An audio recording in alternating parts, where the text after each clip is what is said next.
Assalamualaikum warahmatullahi wabarakatuh. Perkenalkan, nama saya Binda Baby Grisela Putri dengan NIM 172310.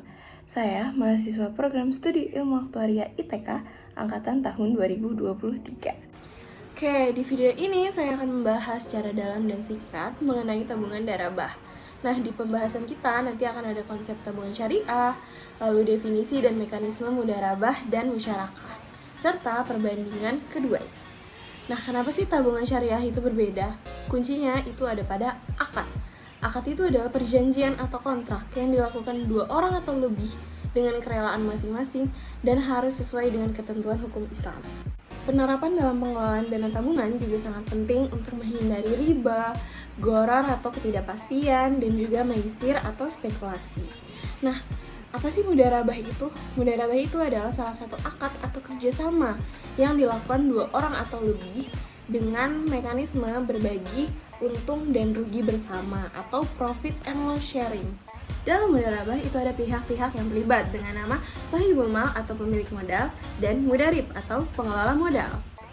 Nah, untuk mekanismenya, yang pertama itu akad, lalu nasabah melakukan penyetoran dana ke bank, kemudian bank akan mengelola dana tersebut dan melakukan perhitungan serta pembagian hasil di akhir. Nasabah menabung di bank dan bank akan mengelola dana tersebut untuk usaha. Keuntungannya akan dibagi berdasarkan nisbah atau kesepakatan. Jika terjadi kerugian tanpa kelalaian pengusaha, maka kerugiannya akan ditanggung sepenuhnya oleh pemilik modal, yang dimana pemilik modal itu adalah si nasabah tersebut. Nah, kita sekarang masuk ke contoh dan cara perhitungannya. Kita diberikan soal di mana Naya memiliki tabungan syariah dengan saldo rata-rata pribadi sebesar 5 juta. Kemudian bank menawarkan nisbah bagi hasil 15% untuk Naya sebagai nasabah dan 85% untuk bank. Lalu, ada total saldo rata-rata seluruh nasabah tabungan di bank tersebut adalah 5 miliar. Kemudian total pendapatan yang dibagi hasilkan oleh bank untuk semua nasabah tabungan adalah 250 juta. Yang jadi pertanyaan adalah, berapa bagi hasil pendapatan yang akan diterima Naya? Nah, untuk mencari tahu berapa bagi hasil yang diterima Naya, kita perlu mengikuti dua langkah. Yang pertama adalah menghitung porsi pendapatan sebelum nisbah, di mana hak pendapatan bruto si Naya.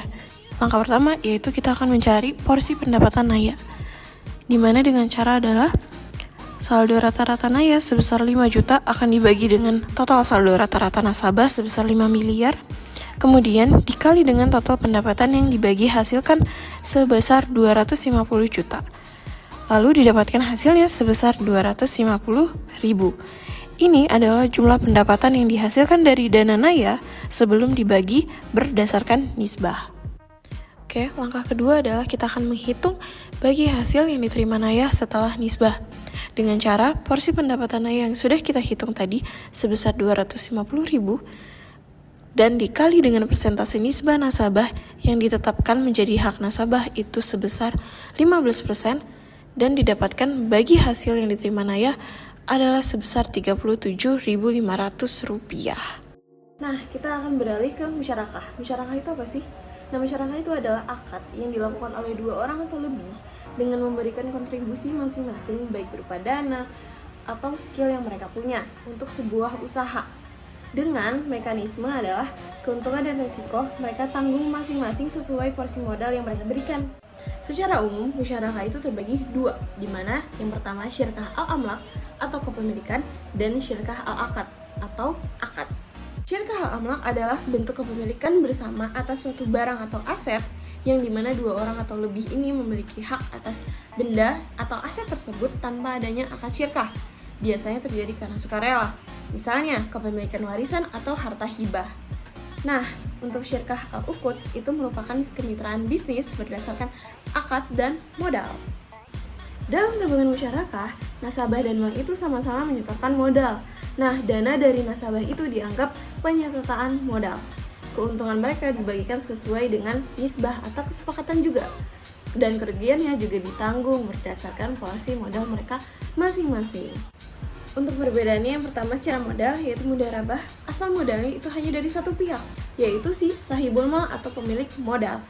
Dan untuk musyarakah, itu modalnya berasal dari semua pihak yang terlibat. Perbedaan yang kedua, secara resiko, Untuk tanggung jawab dalam kerugiannya pun berbeda.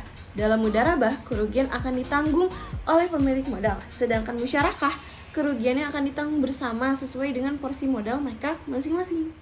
So, setelah semua penjelasan ini, tabungan syariah, baik mudharabah ataupun musyarakah, menawarkan solusi yang adil dan juga transparan. So, that's it. Dan saya juga mohon maaf apabila ada salah kata. Assalamualaikum warahmatullahi wabarakatuh, and thank you for watching.